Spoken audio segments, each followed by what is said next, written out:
మనిషి ఎటువంటి ఆలోచన లేని మనసును ఎలా సంపాదించుకోవాలి అంటే, మనిషి పూర్తిగా భగవంతుని దివ్యమైన ప్రేమాయుత సేవలో నెలకొన్నప్పుడు తనలోనే ప్రసన్నుడవుతాడు.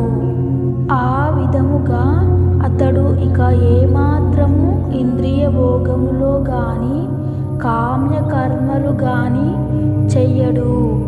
మనిషి యొక్క ఇంద్రియాలు ఎలాంటి ఆలోచనలు, ఎలాంటి పనులు చెయ్యకుండా ఉండలేవు.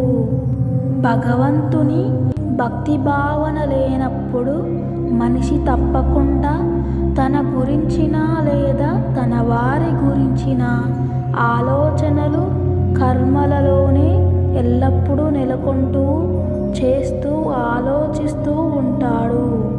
కానీ భగవంతుని భక్తిభావంలో ఉన్న వ్యక్తి భగవంతుని ప్రీతి కొరకే ప్రతిదీ చేస్తూ ఆ ప్రకారం ఇంద్రియ భోగం నుండి పూర్తిగా దూరమై ఉంటాడు.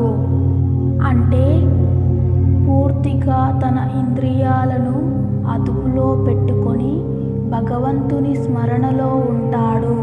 ఎటువంటి ఆలోచన లేకుండా భగవంతుని దివ్యమైన ప్రేమాయుత భక్తిలో నిమగ్నమైపోతాడు. ఫ్రెండ్స్, ఈ వీడియో మీకు నచ్చినట్లయితే ఒక లైక్ చేయండి. అలాగే మా ఛానల్ని సబ్స్క్రైబ్ చేసుకోండి.